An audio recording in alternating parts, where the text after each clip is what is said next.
At the trading hall, the atmosphere was lively, filled with the chatter and excitement of the crowd. A group of people gathered around a table, marveling at the spirit stones Iha had brought back. My heavens, this is a 7-star leaf, at least 300 years old. This kind of spiritual herb is incredibly rare. Even professional gatherers can hardly find it. What kind of luck does this kid have? He even found sixfold harmony, the main ingredient for refining qi pills. Just this batch of herbs alone, even if they're of lower quality, would still be worth 30 million, and the rare ones could fetch even more. This martial artist's luck is insane. He struck it rich overnight. Old Hua glanced around and suddenly spoke. Are you senile? Finding so many spiritual herbs like this isn't just luck. Someone like him, you'd better not cross him. Standing quietly in a distant corner, Iha watched their reactions, muttering under his breath, those white and blue cores are useless to me now. Better trade them all for money. He smiled faintly, his tone dark and dangerous. The 5 green demon cores from 3rd-rank beasts during the beast tide, and the golden vein demon core from the 2nd-rank ghost vine king. Those are the real treasures. Moments later, a notification sounded from the bank. Beep beep.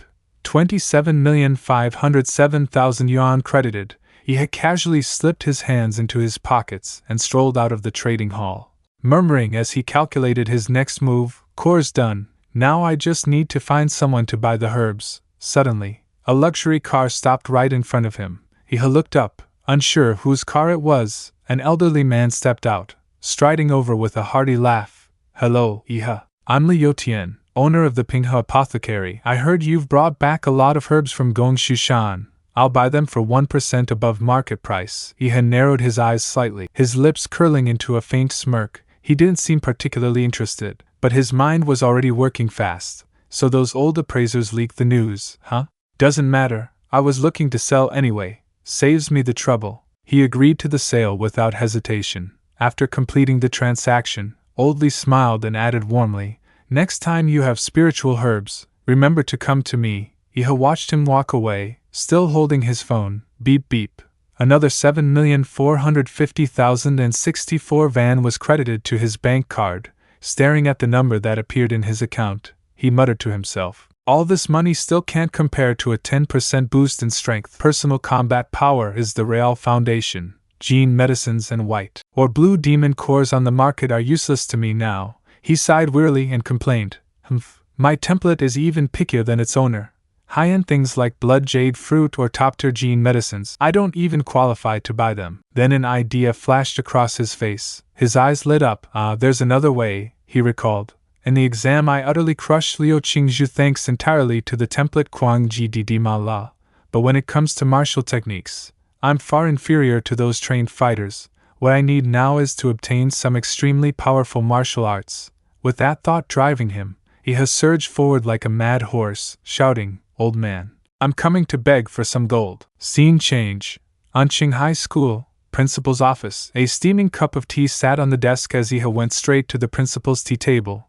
The principal doted on him like he was porcelain, rubbing Iha's shoulders with his own hands and saying, Iha, I never imagined you'd still remember your old school. Iha gave a wry, cheerful smile. Don't be so formal, principal. The principal nodded. Indeed, you were the top scholar, a model for the whole of Anqing.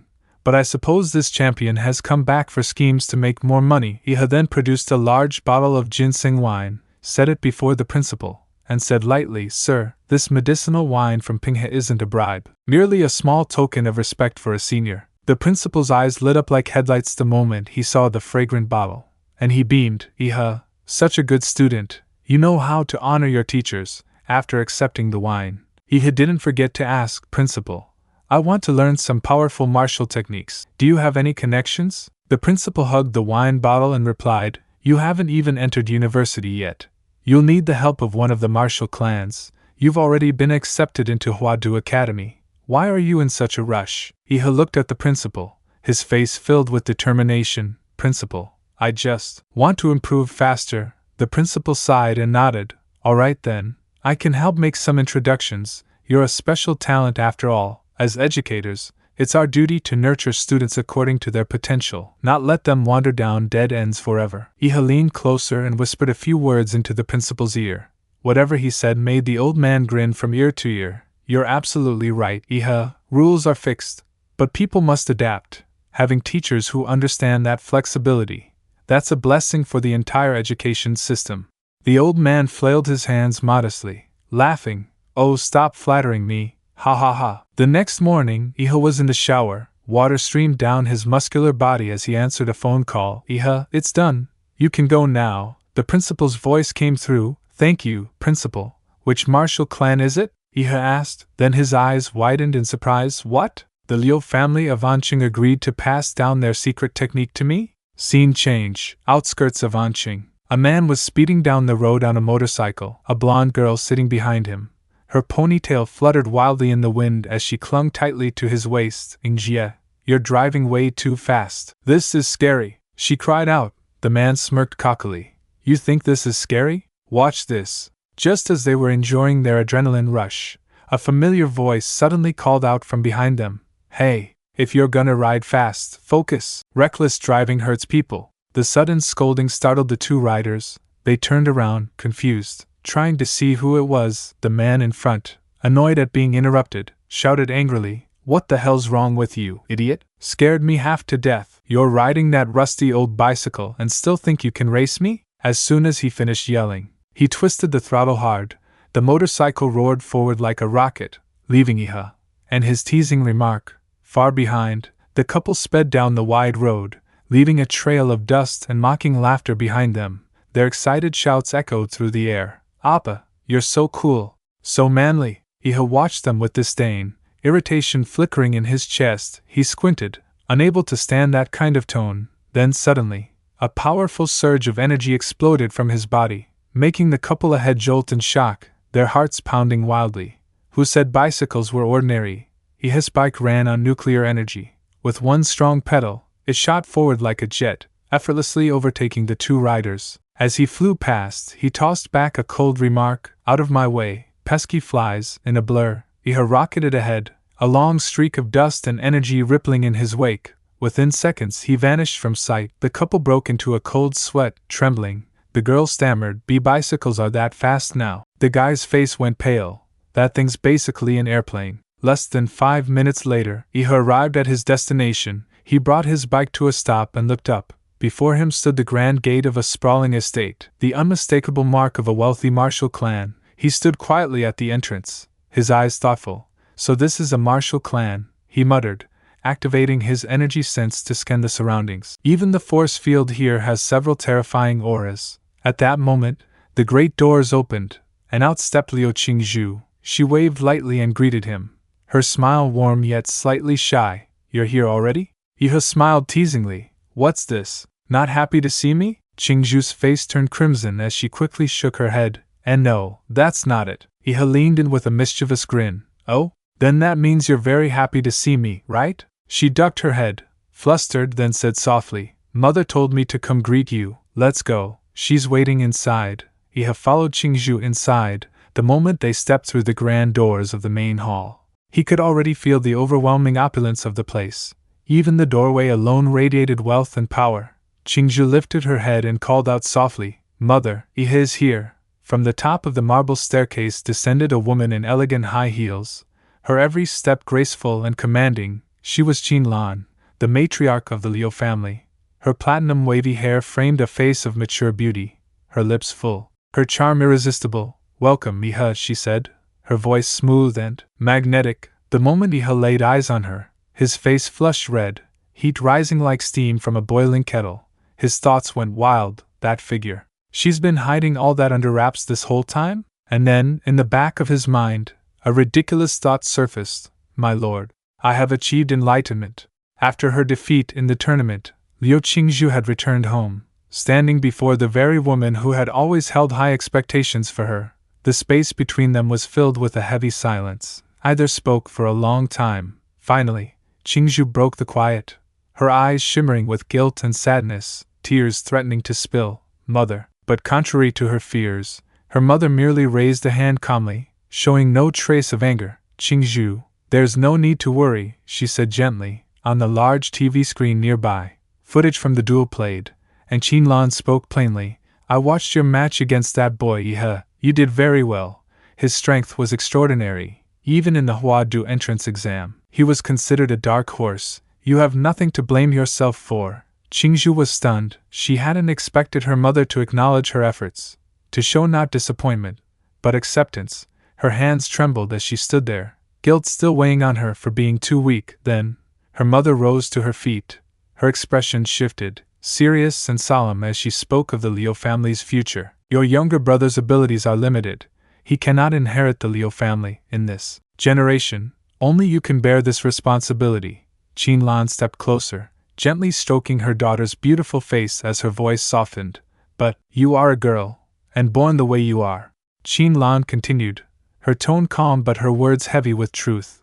A cruel reality for the Liu family. Right now, your father has long passed away. The Liu family no longer has any grandmasters to rely on. Our influence has declined so much that we're now confined to this small city of Anqing. If a powerful clan proposes a marriage alliance with you, we won't be in any position to refuse. That means the Liu family could one day be devoured by others. Our century-old legacy handed over to another house. That's why, Qingzhu, I want you and him to be together. What do you think? Qingzhu froze in shock. She had never once considered such a thing.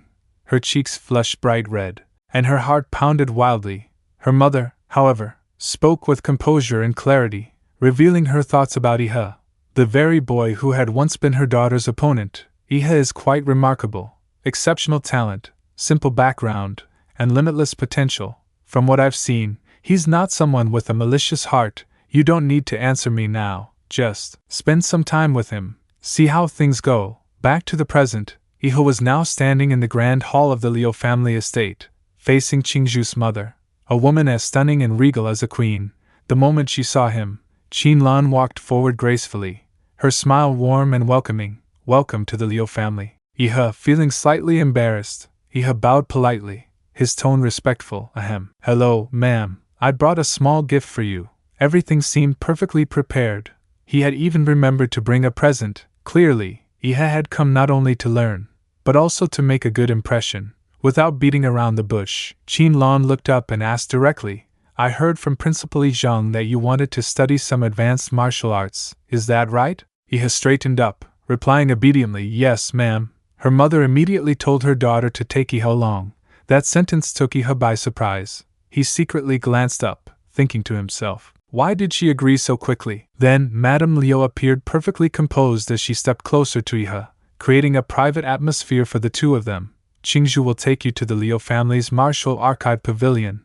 Inside are martial arts techniques forbidden to be taken outside, therefore, you will have only 1 day to study them. Deep within the pavilion are 3 volumes of the Xuan Huangwuji. Whether you can learn anything from them depends entirely on your own ability. With her permission granted, Iha bowed respectfully to the matriarch of the Liu family. Yes, thank you, Madame Liu. The woman cast him a mysterious glance and thought silently. He thanked the Liu family, not Qin Lan herself? It seems he's already made some kind of promise to the clan. Very well, Iha. In the future, the Liu family shall help you fulfill that promise. Madame Liu smiled, clearly pleased, and said, a very clever child. The more I look at you, the more likable you seem. Iha, however, had no idea why she was giving him such a strange look. He simply felt that her gaze carried a certain, indescribable meaning. Qingzhu noticed her mother's attitude as well, but she didn't dare say a word. After a while, she led Iha toward the Martial Archive Pavilion. The path took them through a dim underground corridor. Qingzhu walked ahead, her slender figure illuminated faintly by the torches on the walls, while Iha followed behind her. Suddenly, he stopped and asked curiously, Hey, Qingzhu, why do I feel like you keep avoiding my eyes? Startled, Qingzhu didn't dare turn around. I'm not, she stammered, but Iha, with a mischievous grin, stepped a little closer. Oh really? Her face flushed bright red. Embarrassed and flustered, she quickly backed away. What are you doing? Stay back, she cried. Iha burst out laughing, swaying back and forth in amusement. A few moments later, Qingzhu brought Iha to a massive stone gate towering before them. They both looked up at it. This is the stone gate, Qingzhu explained. It's made of hualishe, a special mineral mine from secret realms. It can absorb and neutralize attacks even from a Xuanwu master without breaking. Iha hesitated for a moment, then asked, Can I try punching it once? Qingzhu squinted her eyes. Go ahead, hit it, she said casually. But inside, her thoughts were filled with doubt. His way of thinking is so strange. Shouldn't he be amazed by how incredible this stone is instead of wanting to punch it? With her permission, he began gathering atomic energy into his palm. That familiar blue light flared up once again. He clenched his fist tightly, channeling all his strength into the blow. Qingzhu couldn't help but recall the terrifying strikes he had unleashed in the arena. The sheer destructive power that had shocked everyone the moment he moved.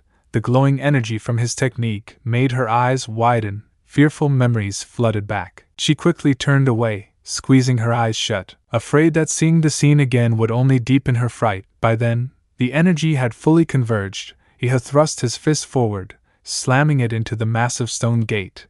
A tremendous wave of power burst outward, shaking the entire tunnel violently. He thought the impact would shatter everything, maybe even cause a thunderous explosion.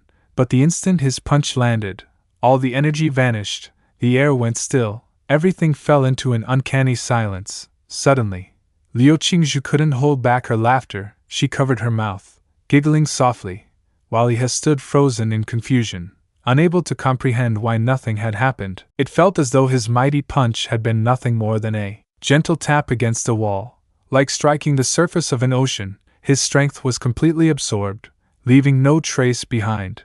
Qingzhu finally burst into laughter. "Come on," she said teasingly.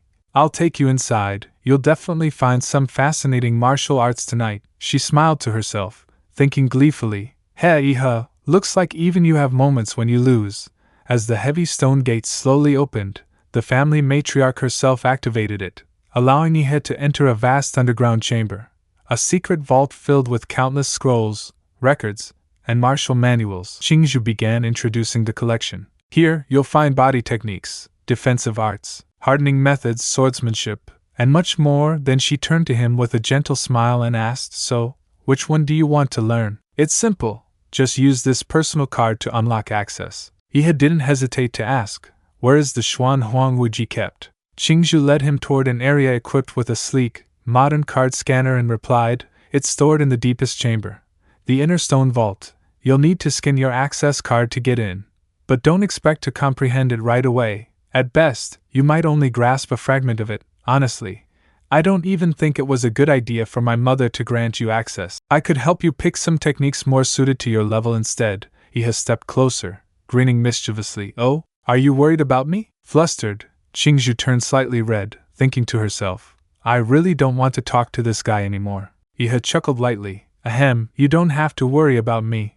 I know what I'm doing. If I'm going to study something, it has to be the strongest. Since the Xuan Huang Wuji is right here, I'd be a coward not to at least try. Otherwise, I might as well just go home obediently." Then, curiosity sparkled in his eyes as he asked, "Is this door made of black energy stone?" Qingzhu slowly entered a password and replied, "Yes.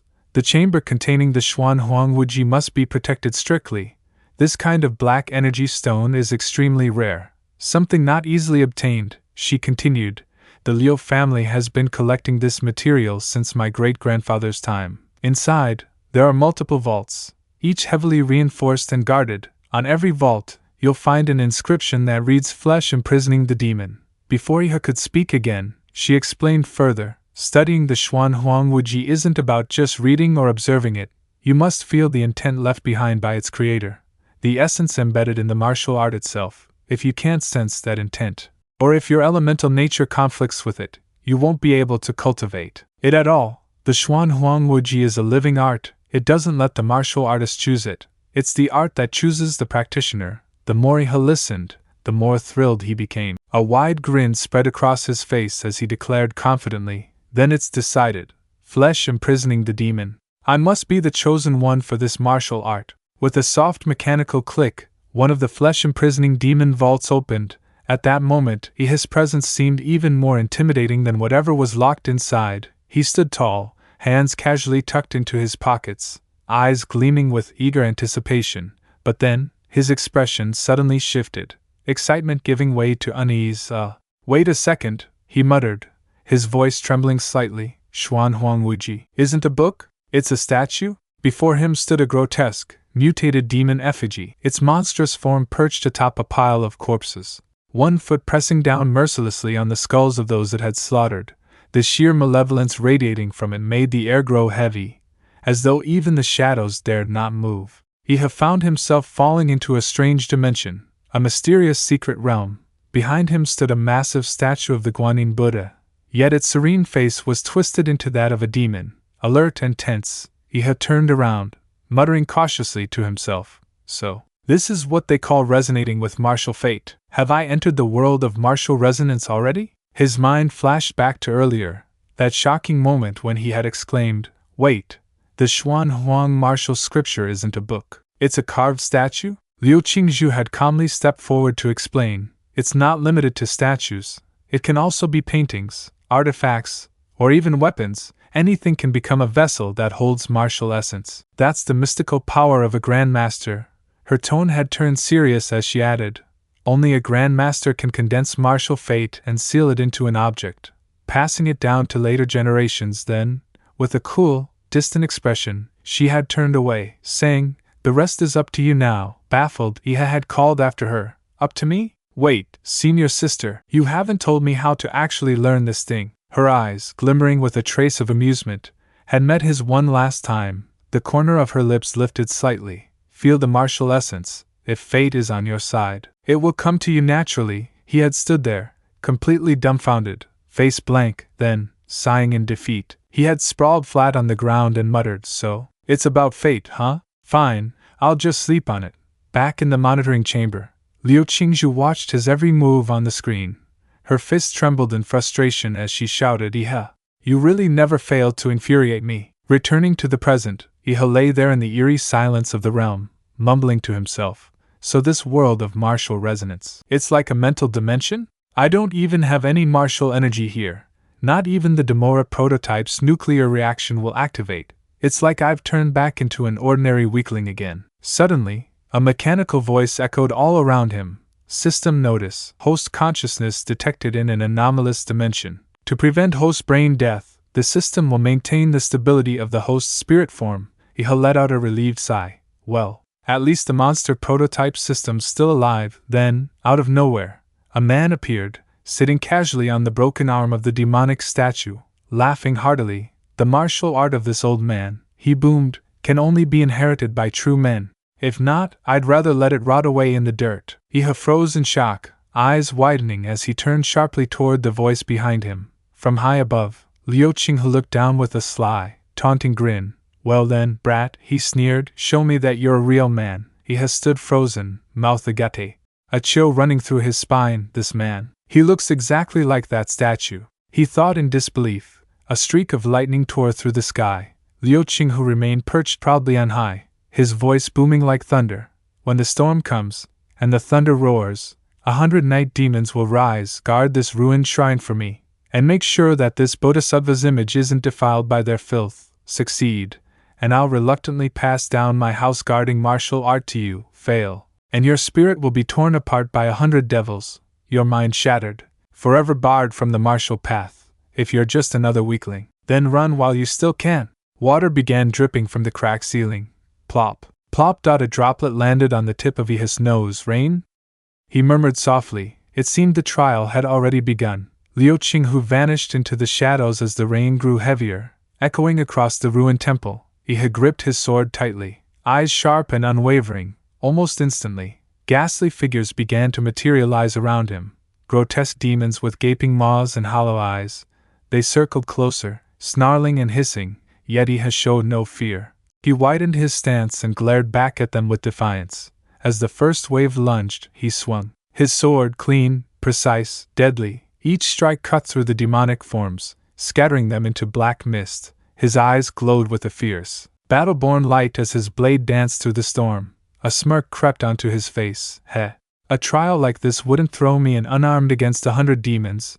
There must be hidden tools or artifacts in play." With that, he surged forward, slashing, spinning, and cleaving through the endless tide of fiends as thunder roared above. Lightning illuminated his figure, turning his battle into a mad, beautiful dance of death among the shadows. High on the temple roof, Liu Qinghu watched, arms crossed and eyes gleaming with disdain. "The 100 demons in this martial trial carry my killing intent," he muttered coldly. "And yet this little novice dares step out of the shrine's protection? Ha! Courting death." He let out a derisive chuckle. Looks like this one's just another fool. The martial world truly grows weaker with each generation. Every single time, I have to pick up their corpses myself. Those demons just keep attacking Iha without end. Suddenly, one of them took advantage of his distraction and lunged from behind. But what skill, really? And who's judging it anyway? With a light twist of his body, he had dodged the sneak attack effortlessly. Even Liu Qinghu was stunned. 100 ghosts, and none could get close to him. While the dazed ghost froze midair, Iha looked down at his own hand and muttered to himself, "It seems in this spiritual realm, the control panel automatically protects its host, keeping me in an invincible state. I can't be harmed at all." Then he smirked. "Guess that makes me iron-skinned and indestructible, huh?" Liu Qinghu watched as Iha, with only a few strikes, wiped out almost all the demons. His eyelids twitched uncontrollably. This brat, how is he unaffected by martial fate? How the hell is he doing that? Iha puckered his lips teasingly. "Nothing special, just hard work and perseverance. That's all." The remaining ghosts grew frightened and began backing away slowly. Liu Qinghu's laughter echoed through the rain, deep and mocking. "Well said, a hard-working lad indeed. If you can truly subdue 100 ghosts, I'll keep my word and grant you this inheritance, but let's see if you can handle it first." The rain poured down harder and harder. Iha stood motionless beneath the storm, drenched but unwavering. Suddenly, the statue of the Bodhisattva behind him shattered, revealing a deep ancient well. From within, tiny glowing motes of light rose, drifting like spirits in the darkness. Iha placed one foot on the rim and peered down. Liu Qinghu's voice echoed again. "In that well lies the essence of killing intent I condensed while alive. The demonic flesh cultivation art is down there as well, if you can refine it." Before he could even finish, Iha leapt straight into the well without hesitation. Liu Qinghu froze, completely speechless at the boy's reckless, audacious act. Finally, he burst out laughing, shaking his head. "Good, good, good. A bold brat like you. This old man's never seen one quite like it." In Qinghu's memories, he himself had once been the #1 player on the server during his prime, a true hero among men, who had braved even S-rank secret realms. His rise came from mastering the demonic flesh cultivation art, and his fall came from it as well. As the years passed and his life force waned, the malicious spirits and killing aura that Liu Qinghu had long suppressed within his own body began to turn against him. He fell into deviation, consumed by his own inner demons, even to the point of slaughtering those close to him. "To keep myself from making any more mistakes," he had whispered, "I could only end my own life." Before dying, Liu Qinghu merged every trace of his killing aura and resentful spirits with his martial fate, forging them into a vessel, the statue that now stood before Iha. Though 100 years had passed since then, and much of the killing intent within the martial domain had already dissipated, it was still far beyond what a low-level martial disciple could possibly endure. If Iha could manage to subdue this killing aura, then on the path of the demonic flesh cultivation, he would undoubtedly be able to surpass his own limits. Inside the monitoring chamber, Liu Qingzhu and Qin Lan were both watching the scene unfold. Liu Qingzhu suddenly widened her eyes in shock, turning anxiously toward her mother. "Mother, what's happening?" she cried. On the screen, Iha was shown writhing in agony, his body trembling as if torn apart from within. In the monitoring room, Liu Qingzhu and Qin Lan continued to observe Iha through the screen. Qingzhu stared without blinking, her voice trembling with confusion and worry. Just a moment ago, Iha was sound asleep, even smiling smugly, like he was dreaming about something pleasant. But now he's suddenly convulsing, and his whole body is bleeding. Qin Lan calmly took a drag from her cigarette, her tone composed and steady as she explained, "This third volume of the Xuan Huang martial arts was something your grandfather came across by chance in his later years. He once tried to cultivate it himself, yet even with his grandmaster-level cultivation, he was rejected by the martial fate sealed within that statue, and suffered internal injuries. From that day onward, no one in the Liu family has ever succeeded in mastering this technique." She exhaled a faint stream of smoke and added quietly, "If this power is truly beyond the ordinary, then the path to obtaining it must also be something no ordinary person can endure. If one wishes to wear the crown, one must first bear the weight of it. If Iha has truly chosen to accept the power of that martial art," Qin Lan murmured, her voice trailing off. But before she could finish, the image on the monitor made both women freeze.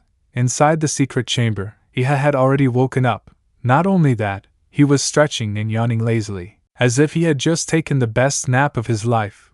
Every move was clearly captured on the surveillance screen. Liu Qingzhu gave an awkward laugh.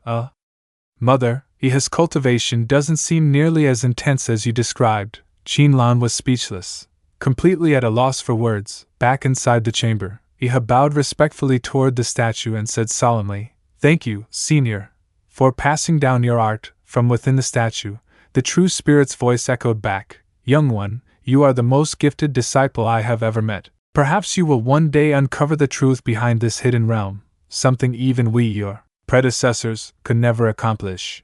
The future now lies in the hands of talents like you." But then, to no one's surprise except the seniors, Iha grinned mischievously and whispered, "Senior, you've got it wrong. I just turned on a little hack, that's all." A smug smile curved his lips as an immense surge of power enveloped his body. He rolled his shoulders and flexed his fingers, muttering with satisfaction, "Flesh imprisoning the demon, body of Azura. My stats didn't increase at all. Yet with Xuan Huangwuji in hand, my combat powers at least doubled." Outside, Liu Qingzhu and Qinlan rushed into the chamber in disbelief. Qinlan called out anxiously, "Iha, have you really mastered it already?" Iha gave a confident smirk, raised a hand in greeting, and replied, "That's right, I've mastered it." Liu Qingzhu's eyes widened. "Impossible. Even with my talent, it took an entire week of sleepless training in the martial realm just to grasp the basics of one Xuan Huangwuji form. And you were in there for what? 1 hour? You actually learned it in your sleep?" Liu Qingzhu stood quietly, observing Iha's calm yet commanding presence. A thought flickered in her mind.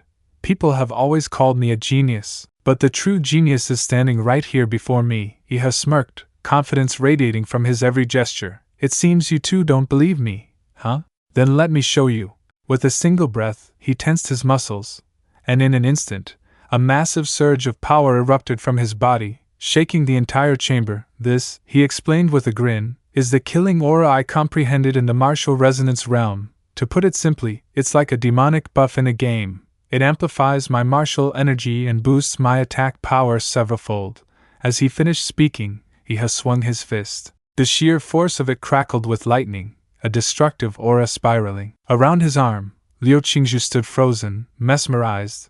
The energy waves are so intense, I can almost hear screams inside them.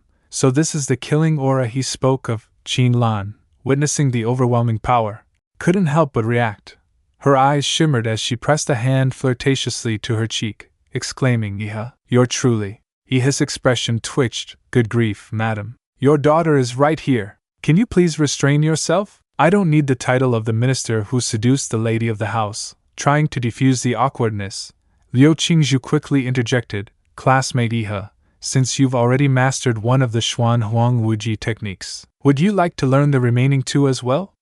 You still have 1 more day left to train." Liu Qingzhu's face turned red as she smiled shyly. Meanwhile, Qinlan stood to the side, covering her face in exasperation, her thoughts dripping with frustration. "My dear daughter, are you pretending to be clueless, or are you truly this naive? You said you didn't want to be close to Iha, yet now you're practically handing him the entire family estate." "I was ready to welcome the boy as a promising son-in-law someday, but this is just giving away the whole Liu family fortune at once." Iha, however, waved his hand politely. "No need, classmate Qingzhu. Just one Xuan Huangwuji technique is enough for me to digest for a long time. I won't learn any more for now. Auntie, I'm a bit tired, and I still have a few things to deal with at home."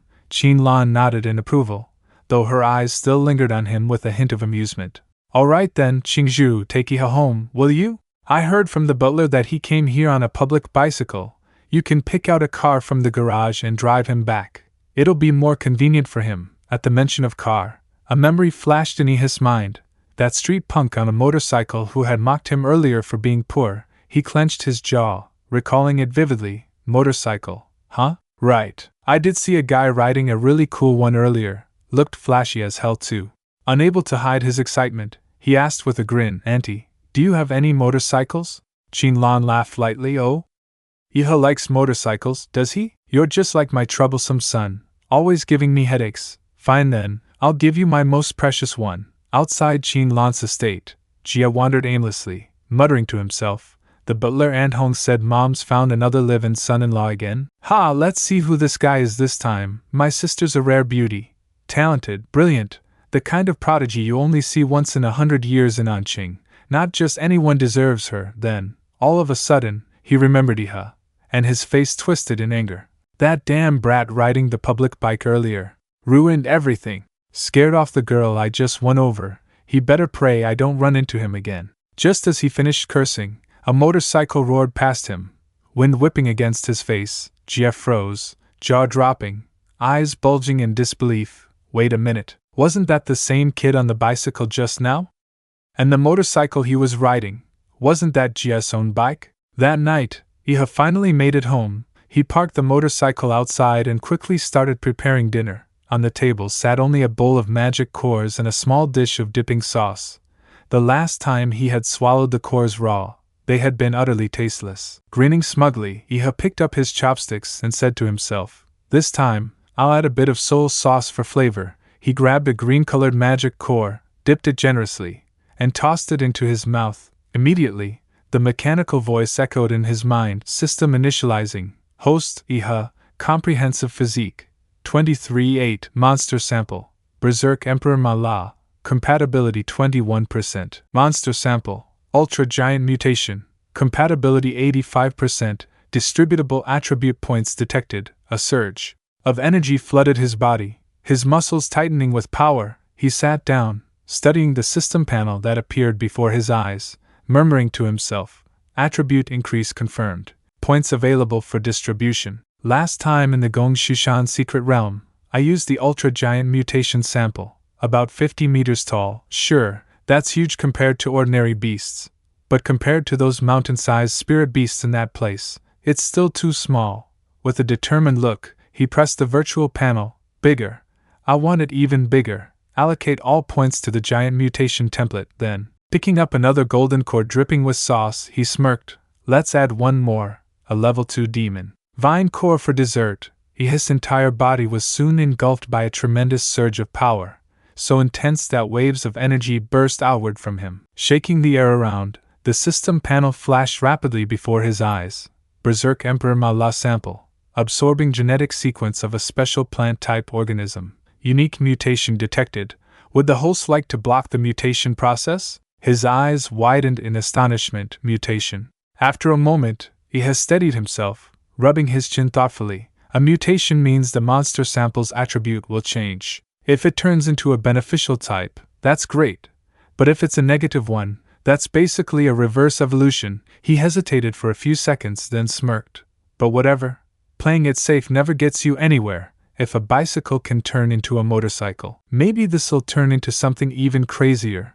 Without another thought, he pressed yes. The system chimed again. Congratulations, host. You have unlocked an S-rank isotope monster sample. A deafening roar echoed through the room as a massive demonic creature materialized before him, its form blotting out the dim light. He gawked at it, jaw slack. What the? It's huge! The system continued.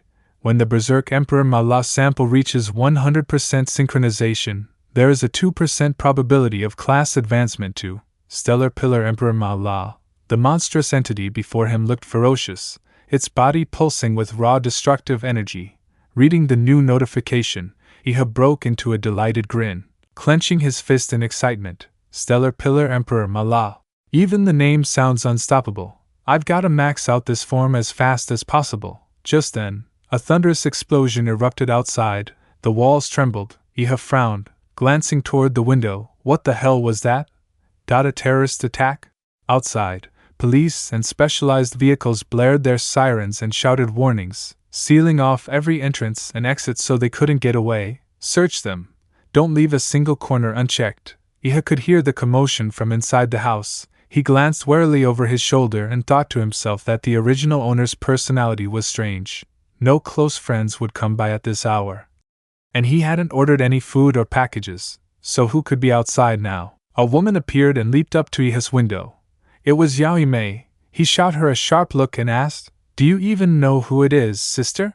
Yaoime sneered down at him and replied dismissively, "Looks like this boy isn't an ordinary martial artist." Through her mask she looked at Iha with a knowing glint. Yaoime said, At first I only planned to hide something here and conveniently edit your memories, but since you discovered it, you'll just have to endure a little trouble. And don't even think about running. Iha, bored, didn't bother to turn around. Looking down at the shadowy woman, he muttered, whatever. With this much saved money, I could buy another house. She didn't understand and asked, what did you say? Iha transformed into Li Xiaolong, pointed a finger at her and said, I said you're dead. Outside, a man was fighting with the police. The police were trying to pin him down. Now's their chance. Grab him. Joey flashed a savage grin. Yaoi Mei, you must get that golden gene out. I'll draw their fire for you. Then he roared, come on. My life is worth this for you, and unleashed a strange surge of power from his body, the forbidden blood technique. At the same moment a streak of blue energy shot down toward him. He hadn't gotten to look cool for long before the blue power made him flinch and dodge. There's another opponent? He hissed, startled. When the smoke cleared, it turned out to be Yaoi Mei. She was crawling up, shaken but alive. Joey stared in surprise. Yaoi Mei, your nano-armor was white before. Why is it black as coal now? Sis, I risked my life to gather everything up like this. I just hoped you could get the stuff and run. What happened to you? She quickly signaled back to him. I've already hidden our stuff. We withdraw now. The two of them threw up a smokescreen to blind the police and slipped away. A nearby manhole cover trembled. In an old abandoned building they'd used as a hideout, both sank down, breathing heavily. Yaoi Mei, exhausted, finally relaxed.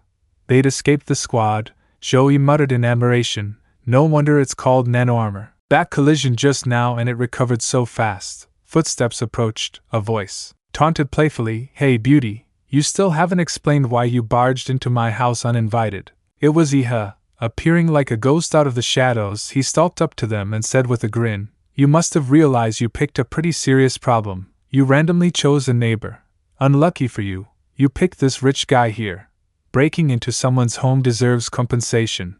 Let me teach you a proper lesson. Joey was furious, shouting hoarsely, veins bulging in his eyes. How the hell did you find us? Iha could sense traces of nuclear radiation on Yaoi Mei's body. He stared at the two of them with a proud, challenging grin. If you can fight, he taunted, then stopped talking. Power surged through his arm as he lunged forward. Perfect timing, he sneered. I need someone to test the durability of the flesh demon body. Joey panicked, throwing both hands up to block, his thoughts racing. This isn't good. Iha struck with the Lanshan fist, a direct frontal blow. With just one hit, Joey's eyes went wide as he coughed up blood. Iha's punch landed cleanly in his gut. A single swing sent Joey flying across the room, face twisted from the impact. Yaoi Mei's eyes widened in shock. Such powerful martial arts. Little brother, who taught you that? She stammered. Joey lay unconscious, while Iha, completely unscathed, smiled mischievously. I learned it from Dima La, he said. Yaoi Mei frowned. Puzzled. Dima La? Never heard of that name before, she thought to herself. Who would have guessed a small city like Anqing could hide such masters? Just then, Joey stirred back to life. Stubborn as ever. Don't get cocky, kid, he spat. He has shot him a cold, razor-sharp glare. Suddenly, Joey's body transformed, monstrous and twisted, revealing his true beast form. Behind him loomed a gigantic rhino, bellowing madly. Joey smirked, arrogance burning in his eyes. I'm a level 6 martial artist. You think a brat like you can handle me? With one stomp of his rhino legs, the ground split apart. His entire body was now covered in sharp spikes as he charged forward. Martial skill, 5-step rampage. He roared. Iha, instead of retreating, grinned from ear to ear, thrilled. Now this is more like it. From behind, Yaoi Mei activated her nano-armor stealth mode, disappearing from sight. She smirked to herself. That kid never expected my armor could turn invisible. I'll finish him off myself. Just as she was about to strike, he had casually raised his hand, and a surge of raw energy blasted straight toward her. Stay out of my way, he said in a low, deadly voice, as Yaoi Mei was sent crashing into the wall. Completely knocked out, Iha slammed Yaoi Mei straight into the wall behind him. One opponent down, Joey trembled with rage, seeing how easily Iha had taken her out using only one arm. Useless trash. He snarled. You couldn't even land a sneak attack. Clenching his fists, Joey regained his composure and charged forward. Looks like I'll have to handle this myself. Iha stood calmly, a faint grin curling on his lips. Come on then, he said, eyes gleaming like a predator that had just found its prey. Joey's punch roared through the air, but he had blocked it effortlessly with one arm. The shockwave that burst from the impact was enormous. Then, to his surprise, he felt a tremendous resistance. His defense. It's increased that much? Joey burst into manic laughter, voice full of contempt. Kid, my true form is the iron-horned rhino beast. Even a tank shell couldn't pierce my body. What are you going to use to break through it, huh? He roared again, energy surging wildly. It's not just my defense. My attack power's doubled too. Lowering his head, Joey lunged forward like a raging beast, his massive rhino horn aimed straight at his chest, ready to pierce him through. A thunderous boom echoed through the abandoned building as he bellowed, "Go meet your ancestors." Inside the abandoned building, several walls had already caved in from the fierce battle between them. Joey sneered arrogantly, "Brat, no matter how cocky you are, in front of me, Joey, you wouldn't last a single blow." But as soon as he finished speaking, he suddenly realized Iha was gone. Panic flashed across his face. Where did he go? He spun around, scanning the debris-strewn area, refusing to believe that Iha could still move after taking that hit. Then, the ground began to tremble violently. A massive shadow loomed over him. The true form of Iha emerged, a towering giant, tens of thousands of times larger than Joey. Just by standing up, he made the earth quake beneath his feet. Joey's eyes widened in horror. What the hell is this thing? His voice trembled as he stammered, "Is that a demonic beast? Where did he come from? Don't tell me that brat turned into that." A colossal hand came crashing down toward him like a meteor. The impact split the ground into deep fractures, sending dust and rubble flying everywhere. Joey barely managed to leap aside, narrowly escaping death. But in front of that giant, he was no more than an ant. Without hesitation, Iha raised his other hand and slammed it down again, unleashing another devastating blow that sent shockwaves tearing through the ruins. The ground erupted into a storm of dust and broken stone as Iha lifted one enormous arm into the air, gathering raw energy in his palm. The power built up, crackling and pulsing like lightning. He locked onto Joey's position and unleashed a relentless flurry of earth-shattering punches. Suddenly, a cold mechanical voice echoed in his mind. System notification. Host, Iha, status. Super colossal humanoid form activated, composite physique power level 23,8294. At that moment, Yaoi slowly regained consciousness, clutching her battered body as pain coursed through her limbs. When she caught sight of Iha's enormous, monstrous form, her whole body trembled. She stammered in terror, I'm such an idiot. Why did I ever think it was a good idea to mess with a monster like him?" Scanning the shattered surroundings, Yaoi quickly calculated her next move. If this keeps up, Joey will be beaten to death. And running isn't an option. There's only one thing left. Fight to the end. With that, she leapt onto the rooftop of a nearby building. Between her teeth, she clenched a glowing red filament that pulsed with energy, then dived straight toward Iha. The filament extended and wrapped around Iha's massive frame as she shouted, "This is a molecular filament from my nano-battle armor. Its tensile strength is enough to cut through high-grade composite metal." She darted around him at incredible speed, the glowing strand circling tighter and tighter until it fully coiled around his colossal neck. "Even if you've mutated into some kind of supergiant," she screamed, "your body still has weaknesses. You're not invincible." The wire snapped taut, and with a violent flash, his head was severed cleanly from his shoulders, landing gracefully on the ground. Yaoi exhaled in relief, her voice trembling. Did I do it? Is it finally over?" But life rarely follows expectations. The severed head before her suddenly moved. His eyes glowed, his mouth opened wide, and a sphere of blinding energy began to form within. Yaoi froze, fear flooding her veins. "A monster," was all she could whisper. In the next instant, a brilliant blue beam of pure destructive force tore through the entire building. The last thing Yaoi saw before her consciousness faded was an endless, blinding light of azure energy. Then came the silence. Only smoke and dust swirling endlessly in the ruins. Iha reverted to his normal form, smoke still curling off his body as he walked forward with calm, deliberate steps. He approached Joey, who lay on the ground barely clinging to life. Looking down at him with a cold, disdainful gaze, Iha said quietly, "Your turn." Joey, drenched in blood, forced his trembling lips to move. His voice rasped weakly, "You monster." His eyes glowed with a demonic light. Those who kill, he said, his tone chillingly calm, are destined to be killed. That's only fair. Joey's head drooped, his strength fading as he slumped before Iha. Suddenly, the distant wail of police sirens echoed outside, blue and red lights flashing across the shattered walls. Realizing he was finished, Joey let out a mad, broken laugh. If I'm going to die this early, he coughed out, then I'm dragging you down with me. He glared up at Iha with twisted rage. Yaoi Mei, the woman you just killed, she hid something in your room, something called the Golden Gene.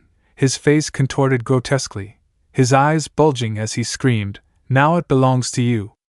And you'll be hunted, forever, never able to rest. I'll be waiting for you in hell. Iha sighed impatiently, clearly fed up with his nonsense. With a swift kick, he sent Joey's body flying lifelessly into the debris. Talk too much, Iha muttered flatly. Hearing the sirens growing closer, he glanced around the ruined district and said under his breath, the police are almost here. Better take care of the bodies fast. He surveyed the wreckage, smoke rising from the collapsed buildings, and exhaled tiredly. Yeah? Maybe I went a little overboard this time. Later that night, back at his apartment, the streets were silent under the pale moonlight. Sitting on his bed, Iha scrolled through his phone and made a call. Anton, how's the questioning with the police? A gentle voice on the other end replied, nothing serious.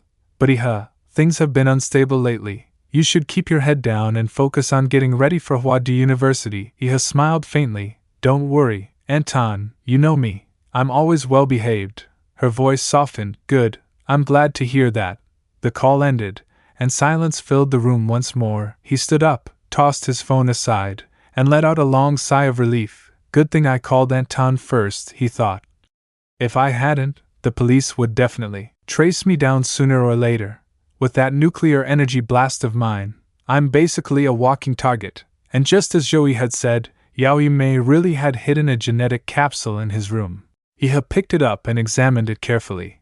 So this is the golden gene those two were talking about, huh? He murmured. On the capsule's surface was the emblem of a large, majestic creature. Iha immediately recognized it. He had seen that symbol before, in the Prometheus files given to him by someone from Huadu. It was the insignia of Le Xiaodiao, one of the major corporations in the field of biotechnology. Thinking back to the two intruders, the realization dawned on him. So they really did steal this thing from Le Xiaodiao. No wonder they were being hunted down. He smirked slightly, recalling Joey's pathetic face. From the sound of it, he basically dumped the problem on me before dying. He had turned to glance at his window. It now had a gaping hole from the earlier battle. He slid his hands into his pockets and muttered to himself, looks like I'll have to move out. Guess I'll find a hotel to crash in for the night. At the Birank secret realm, deep within the Swan Lake mystic domain, a girl stood atop the head of a massive wolf. How's the harvest on your side? She asked calmly. The man beside her replied, not bad, managed to collect a bit. Suddenly, a loud rumble echoed through the forest, shaking the ground beneath them. Everyone turned in alarm. The girl's expression changed drastically. This is bad. Captain, look over there, she shouted. Following her gaze, they saw a gigantic wild beast emerging from the distant mist. Behind it, an entire horde of beasts surged forward like a tidal wave, their roars shaking the air. Pack after pack came charging in a terrifying frenzy. Amidst them loomed an enormous figure, an Apex-class Level 5 blood-eyed black ape. Damn it, that's a dominant-class beast! Someone cried out in horror. Panic spread instantly. Quick! Notify the military. A dominant beast is leading a large-scale beast tide. Their voices trembled with urgency. Ancheng won't be able to withstand this.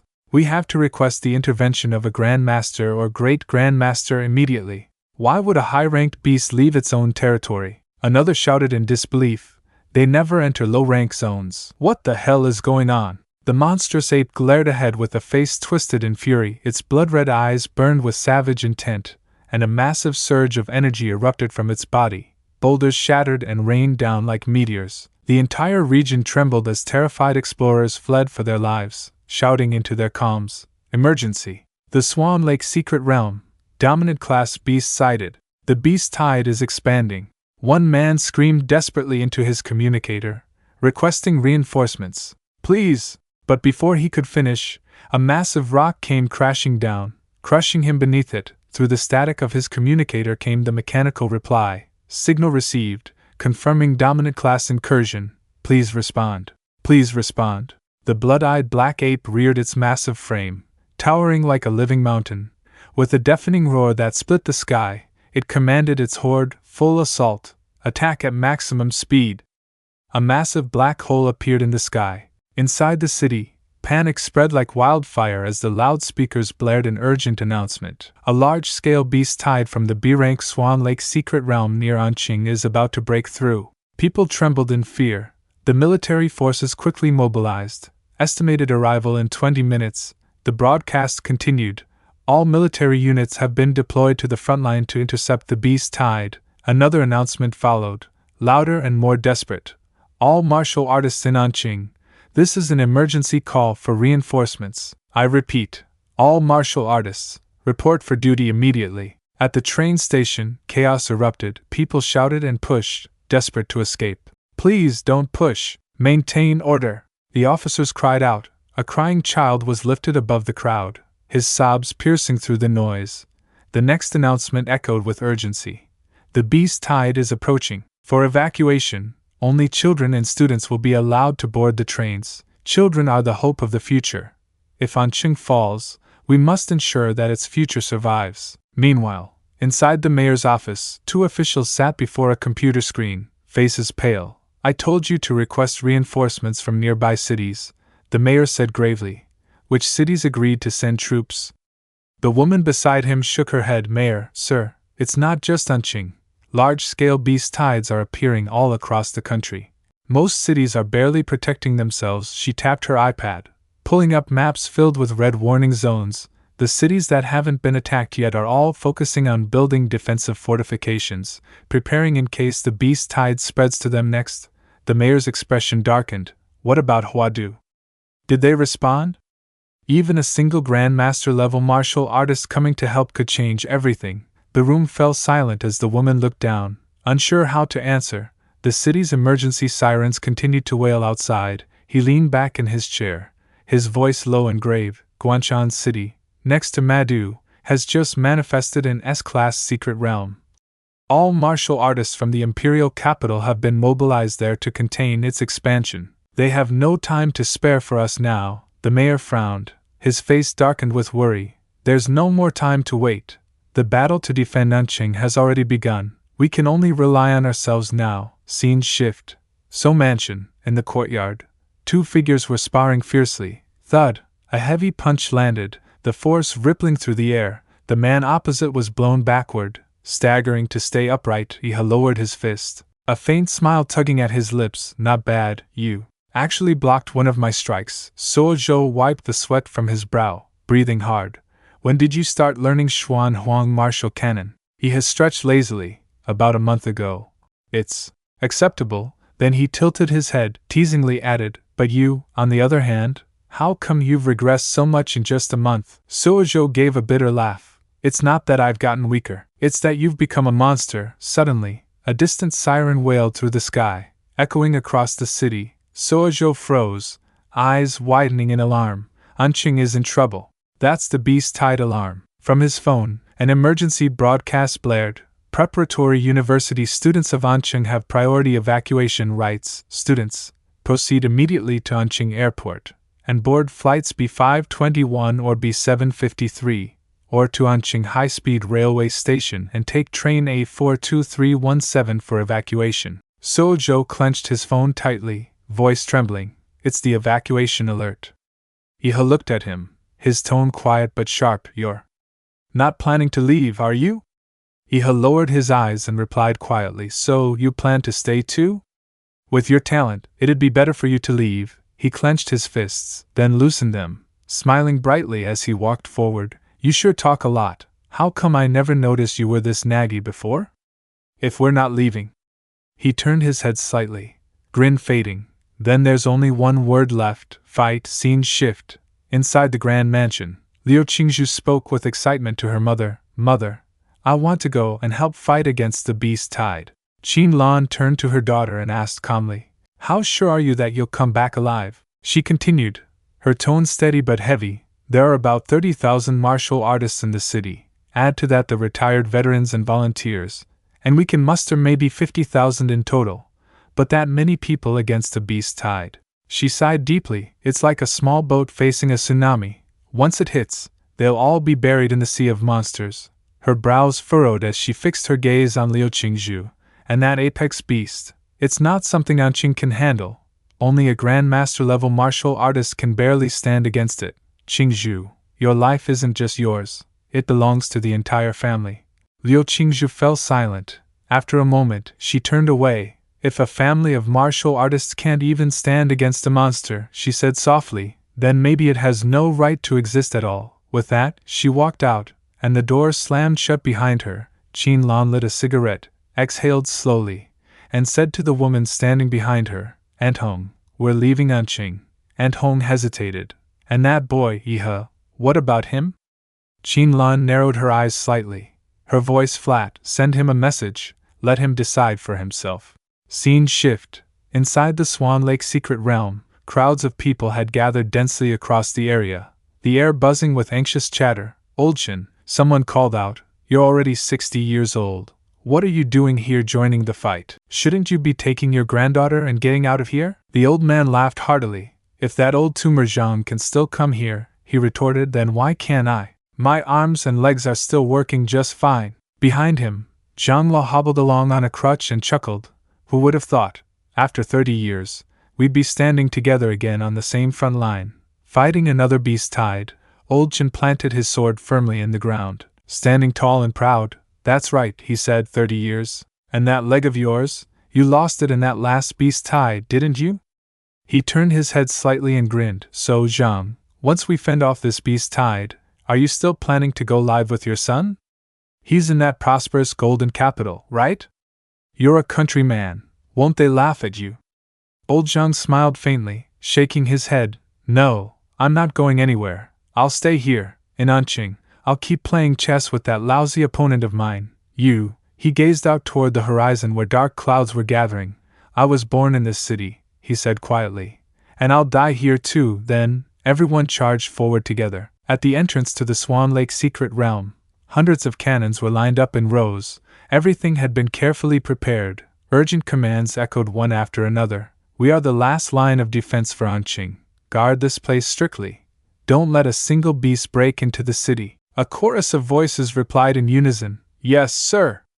Standing tall at the front, the mayor spoke firmly. 60% of Anqing's army, along with all martial artists of martial master rank and above, have already entered the secret realm. They are known as the Vanguard. Their only mission is to collect crucial information about the beast tide, probe the strength of the Lord-level and even Overlord-level monsters, and return alive to report. Suddenly, the mayor's expression changed as he looked ahead. A wounded man, covered in blood and scars, staggered toward them, barely able to walk. Medic. Emergency treatment, now. The mayor rushed forward as the man collapsed to the ground, trembling as he struggled to speak. Mayor. He weakly raised a hand, holding out a small USB drive. Inside, this USB contains all the battle data the Vanguard managed to gather. The mayor anxiously asked, What about the others? The man slowly lifted his head and uttered two words that froze everyone in place. They're dead, he screamed in grief, tears mixing with blood. They're all dead. Crushed by the beast tide. There wasn't even a body left to bring back. His bloodshot eyes widened as he roared desperately. Beware the blood-eyed black ape. It tricked us. If not for that monster's trap, thousands of us could have made it out alive. From the rift in the sky, countless sharp rocks rained down. Something massive pierced through a nearby building. Danger! Someone shouted. Strange, glowing fragments began to appear on the ground. The mayor's face turned grim as realization struck him. Its target is the landmines beneath the building. A chain of violent explosions erupted, shaking the ground as the mayor shouted over the chaos. It's trying to detonate the mines, to destroy our defensive structures. The cannons opened fire, the deafening sound of artillery merging with the mayor's furious cry. Damn it! It's an attack from within the secret realm. Tank battalions, don't hesitate. Fire directly at the rift. Before him, an enormous explosion lit up the battlefield. The mayor clenched his fists tightly, frowning. They didn't release the beasts first. They're using long-range attacks to wear us down. Since when did monsters know how to use strategy like humans? The mayor slammed his fist down in rage and cursed, "Damn it, filthy beasts!"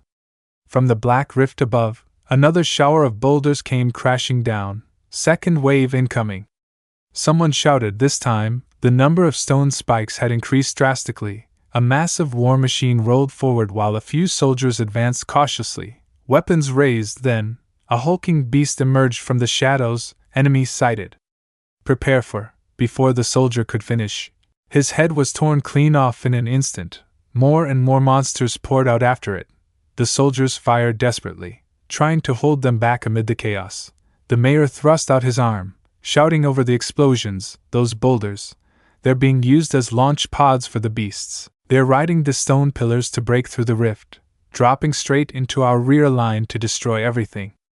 Damn it! Don't let any of those spikes hit the ground. Stop them all!" One of the beasts threw back its head and let out a guttural laugh. "It's almost enough. Humanity no longer has the strength to resist." It roared thunderously to its kin. "Warriors, crush this land beneath your feet." A horde of monstrous creatures surged forward toward the artillery line. The battlefield erupted with countless explosions, deafening blasts, crumbling fortifications, the screams of men and beasts blending into one chaotic storm, and then, a colossal foot slammed down onto the ground, shaking the entire defense line.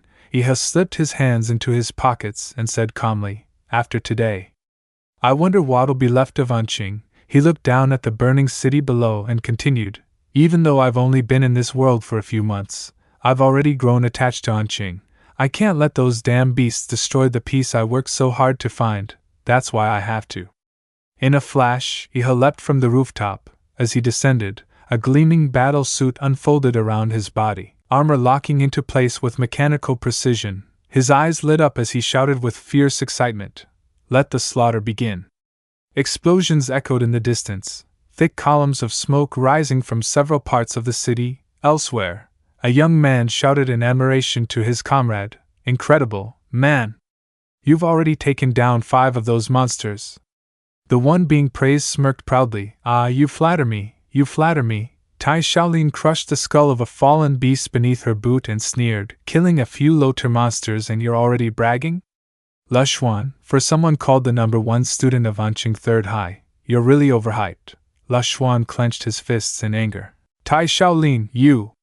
Before he could finish, the sound of footsteps echoed nearby. Suo Zhou appeared, holding a glowing blue spirit crystal. Someone exclaimed, "Suo Zhou! That's a Tier 3 beast core. Did you take down a Tier 3 monster by yourself?" Without stopping, Suo Zhou answered casually, "Didn't expect to run into you guys here. None of you chose to retreat, huh?" Another responded with firm resolve, "Our parents are warriors.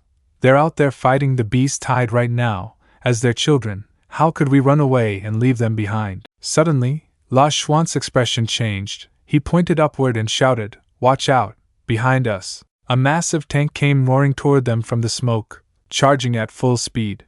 The scene was utterly chaotic. A tank was suddenly hurled down from above, accompanied by furious shouting, "Damn it, who the hell threw the tank?" A large hand reached for its sword. Suo Zhou drew his blade and swung several times. The tank was sliced clean in half. Tai Shaolin exclaimed in astonishment, "Judging by that form, that's the first Lord-class beast that's broken out of the secret realm. How did it make it all the way to the rear line?" Facing the massive creature, they tried to calm themselves. "Relax, it's not a Lord class. Its size and pressure aren't quite the same." The beast's enormous hand came crashing down. Suo Zhou gritted his teeth, thinking, "Danger." Then, a bright light burst from the sky, tearing everything apart. The creature was struck by something unseen and collapsed heavily. It reached out as if trying to grab hold of something. Iha stood proudly atop its head, raising his hand. He crouched, pried open its jaws, and grinned wickedly. "Time for a little mouth care." The beast roared in pain. Iha held its fangs apart, peering inside with disgust. "So filthy. How many people have you eaten, huh?" He lifted his hand and formed a ball of water. "Let's get you properly cleaned up." The watery sphere shot through the monster's mouth, washing everything inside. Behind Suo Zhou, Lushuan spoke quickly, while the demon beast distracted fighting itself. "We should retreat," Suo Zhou reassured him. "Don't panic, that's Iha." Lushuan stammered, "W what? Iha?" That little monster washing a beast's mouth is Iha? Suo Zhou looked ahead at the figure standing proudly before them and said, yes, with him here, maybe Unqing can survive this calamity. Iha flashed a toothy grin and turned back. Suo Zhou, I'll leave this place to you guys, I'm heading off to help elsewhere. He pushed off the ground and leapt away. From high above, he looked down and observed the battlefield for a while. Closing his eyes, Iha focused his mind. Where are the monsters gathering the most? Then suddenly, he thought, found it below. A gigantic elephant-like beast was rampaging, crushing everything in its path. A soldier threw down his gun and shouted, guns are useless against this damn thing. Hurry up and set it up. The others quickly dropped their weapons and began assembling something. A squad of soldiers, each holding a sword, charged forward together.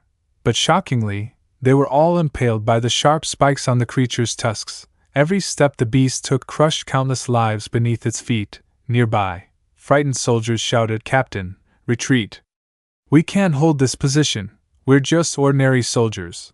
We can't fight monsters like these. Yet one man refused to give up. He swung his sword, slicing apart a smaller beast in front of him. With fierce determination in his eyes, he yelled, we are soldiers. Even if we die, we'll hold out until the warriors arrive. Suddenly, bright red flames began floating all around them. Someone gasped, what the hell are those things? Could it be? Have the warriors arrived? In the distance, the massive elephant continued forward, surrounded by a crimson aura. Then, whoosh, something blue shot through its head cleanly. With a tremendous thud, it collapsed to the ground, lifeless. The other beasts, seeing this, lifted their heads and roared furiously. A voice thundered from above, Corfuriart, 8th release. He had dove down from the sky at lightning speed. A radiant light pierced through the clouds as he descended. Across other battle zones, the soldiers were barely holding on. A man stared in disbelief as the monsters began fleeing in disarray. They're running away? No, it feels like they're gathering somewhere else. A woman standing behind him said, it's Iha. The top student of Anqing has entered the battlefield. The monsters seemed to be converging on him, surrounding him completely. The man turned, determination hardening his face. No, we can't let Iha end up like Master Liu's squad, slaughtered by the beasts. We're going to help him. He's still just a kid, the hope of Anqing. Then he raised his voice and led the charge, shouting, go, ambush the monsters, protect the top student. The monster barely bared its fangs before its skull was blown apart. The battlefield was nothing but carnage, littered with the corpses of beasts everywhere.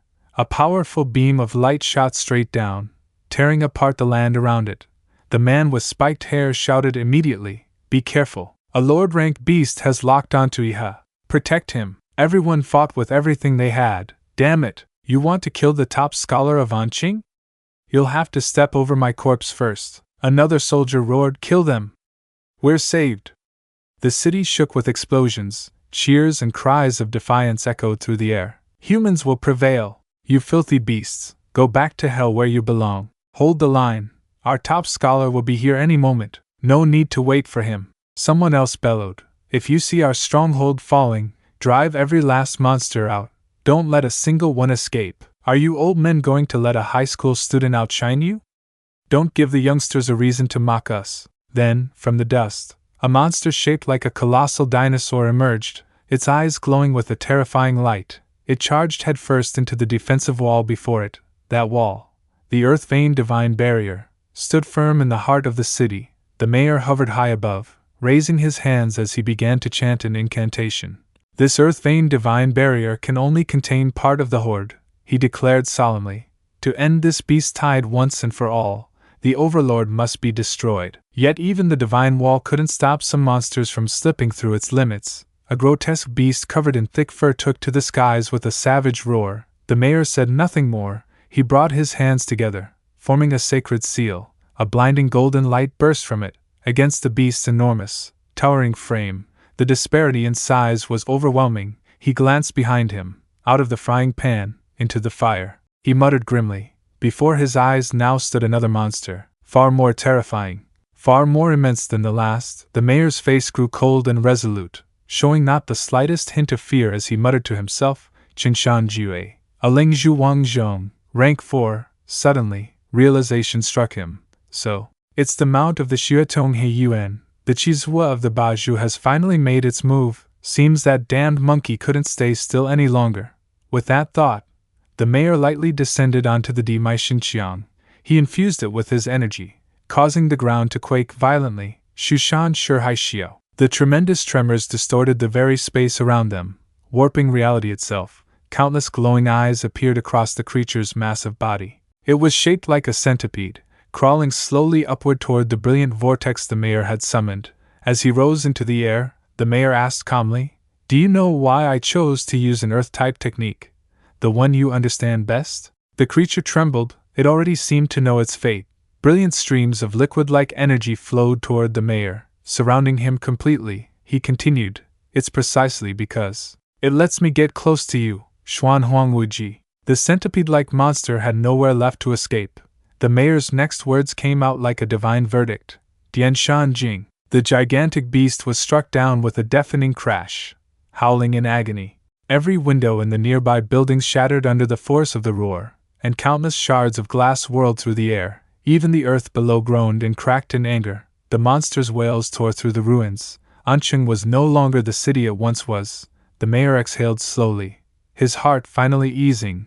Thank heavens, he thought, I received intelligence about the Qinshan Jue early enough, and stayed far from the martial fighters' ranks. Otherwise, who knows how many would have died today. As he lunged forward, he gloated, "If all your incarnations had poured into Anqing, maybe I'd be only 30% weaker than you, but you only showed one head. You're nothing but a goat waiting to be slaughtered."